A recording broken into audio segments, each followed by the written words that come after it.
આજથી 20 દિવસ પહેલાં 20 થી 25 દિવસ પહેલાં સૌરાષ્ટ્ર યુનિવર્સિટીના BCSM 4નું પેપર લીક થયું હતું. તેને લઈને અમે આધાર પુરાવા આપ્યા હતા.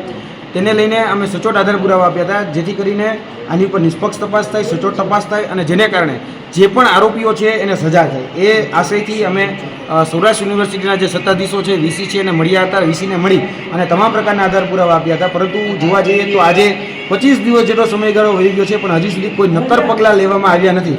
આજે અમે VCને મળવા માટે આવ્યા, પરંતુ આજે અમને રજિસ્ટ્રાર સાથે મુલાકાત કરવામાં આવી છે. રજિસ્ટ્રારે એવું કીધું છે કે ભાઈ આની પર કમિટીની રચના કરવામાં આવી છે. હવે કમિટી રિપોર્ટ સબમિટ કરશે, ત્યારબાદ આમાં FIR દાખલ કરવામાં આવશે. એટલે અમને એવું લાગી રહ્યું છે ક્યાંક ને ક્યાંક કોઈને બચાવવા માટે અથવા તો કોઈને છાવરવા માટે આ પ્રકારની કમિટીના નાટકો, ધતિંગો એ કરવામાં આવી રહ્યા છે. જો ખરેખર તપાસ કરવી જોઈએ, ખરેખર એક્શન લેવા જોઈએ તો આમાં સીધી જ FIR ફાટી શકે એમ છે. સૌરાષ્ટ્ર યુનિવર્સિટી એ ફરિયાદી બની શકે છે, કારણ કે સૌરાષ્ટ્ર યુનિવર્સિટીનું પેપર લીક થયું છે, કઈ કોલેજમાંથી લીક થયું છે, કયા મોબાઈલમાંથી લીક થયું છે, કયા નંબરમાંથી લીક થયું છે, એ બધી જ પ્રકારની માહિતી અમે ભૂતકાળમાં આપી ચૂક્યા છીએ. તો હવે છેલ્લા તાર સુધી પહોંચવા માટે તો બહુ સિમ્પલ રસ્તો હતો, છતાં પણ એ કમિટીના નાટકો એ કરવામાં આવી રહ્યા છે. હજી અમને સંતોષકારક જવાબ નથી મળ્યો. આજે અમે VCની મુલાકાત કર્યા વગર અહીંથી જવા નથી, એટલે VCની મુલાકાત માટેનો પણ અમે સમય માગેલો છે. એવું કહેવાય રહ્યું છે કે બપોર સુધીમાં VC અહીંયા ઉપસ્થિત થશે, તો ચોક્કસપણે VCને પણ આ રજૂઆત કરવામાં આવશે. જ્યાં સુધી અમને યોગ્ય જવાબ નહીં મળે ત્યાં સુધી અમે અહીંથી હટવાના નથી.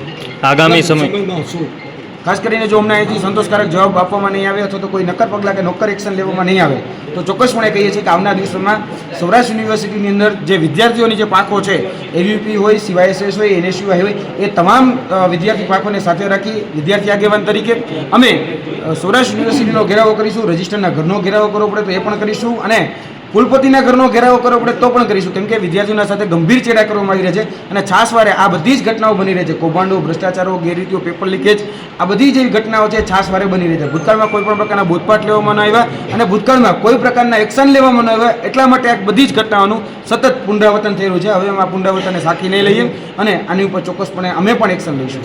આપે છાવરવાની વાત કરી, આપને કંઈ ખ્યાલ કોને છાવરવામાં આવી હવે ખાસ કરીને જે સંસ્થાનો છે, જે કહી શકાય કે જે કોલેજો છે, કોલેજના ક્યાંક ને ક્યાંક સત્તાધીશોને છાવરવામાં આવી રહ્યા હોય એવું અમને લાગી રહ્યું છે, કેમ કે જે પેપર લીક થયા છે, પેપર લીકમાં અલગ અલગ કોલેજોના ભૂતકાળમાં નામો સામે આવેલા છે.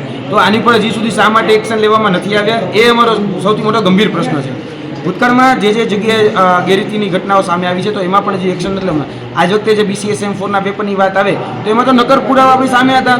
1 કલાક અગાઉ સોશિયલ મીડિયા પર પેપર વાયરલ હતું, કયા ગ્રુપમાં હતું, કયા નંબર દ્વારા ફોરવર્ડ કરવામાં આવ્યું, એ બધી જ માહિતી અમે કહી શકીએ કે ફોરવર્ડ કરી ચૂક્યા છીએ, સરકારને આપી ચૂક્યા છીએ. તો હજી સુધી શા માટે એક્શન લેવામાં તો